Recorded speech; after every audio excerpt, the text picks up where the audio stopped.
தமிழ், தெலுங்கு என திரையுலகையே கலக்கி வருபவர்தான் நடிகை கீர்த்தி சுரேஷ். கேரள மாநிலத்தைச் சேர்ந்த இவர் தமிழ் சினிமாவில் பெரிய கதாநாயகியாக வேண்டும் என்பதுதான் இவருடைய ஆசை. பள்ளியில் படிக்கும்போதே தனது அம்மாவிடம் நான் சூர்யாவுக்கு ஜோடியாக ஒரு நாள் நடிப்பேன் என்று சொன்னாராம். சொன்னது போலவே கோலிவுட்டில் நுழைந்து அதை நிரூபித்து காட்டிவிட்டார் நடிகை கீர்த்தி சுரேஷ். விஜயுடன் பைரவா, சர்க்கார் போன்ற படங்களில் நடித்தார். ரஜினியுடன் அண்ணாத்த படத்திலும் நடித்தார். தனுஷுடன் தொடரி, விஷாலுடன் சண்டைக்கோழி 2, சூர்யாவுடன் தானா சேர்ந்த கூட்டம் என பல படங்களிலும் நடித்திருக்கிறார். அதேபோல சிவகார்த்திகேயனுடன் இவர் நடித்த ரஜினி முருகன் மற்றும் ரெமோ ஆகிய படங்கள் இப்போதும் ரசிகர்கள் மத்தியில் இவருடைய ஃபேவரட் திரைப்படமாக அமைந்துள்ளது. மேலும் இவர் தெலுங்கு சினிமாவிலும் கலக்கி வருகிறார். அங்கு பெண் கதாபாத்திரங்களுக்கு முக்கியத்துவம் உள்ள கதையினில் இயக்குநர்கள் அழைப்பது கீர்த்தி சுரேஷை மட்டும்தான். தமிழிலும் பெண் குயின், சாணி காகிதம் என சில படங்களில் பெண்ணிற்கு முக்கியத்துவம் போன்ற கதாபாத்திரத்தில் ஏற்று நடித்திருக்கிறார் கீர்த்தி சுரேஷ் அவர்கள். அவ்வப்போது தன்னுடைய அழகை விதவிதமாக காட்டி சமூக வலைத்தளங்களில் புகைப்படங்களையும் வெளியிட்டு வருகிறார். அந்த வகையில் கையில்லாத ஜாக்கெட் அணிந்து மஞ்சள் நிற புடவையில் போஸ் கொடுத்திருக்கும் ரசிகர்களின் மனசை கலைத்திருக்கிறார் கீர்த்தி சுரேஷ். இந்த புகைப்படங்கள் இணையத்தில் தீயாய் பரவி வருகின்றன.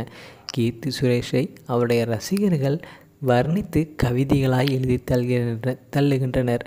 நீங்கள் கீர்த்தி சுரேஷை பற்றி என்ன நினைக்கிறீங்க? இந்த ஸ்லீவ்லெஸ் ஜாக்கெட்டில் அவர் எப்படி இருக்காருங்கிறத கமெண்ட் செக்ஷனில் மறக்காமல் பதிவு பண்ணுங்கள்.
மேலும் வீடியோக்களுக்கு நமது தமிழ் சேனலை சப்ஸ்கிரைப் பண்ணுங்கள். பக்கத்தில் இருக்கிற பெல் பட்டனை ப்ரெஸ் பண்ணுங்கள்.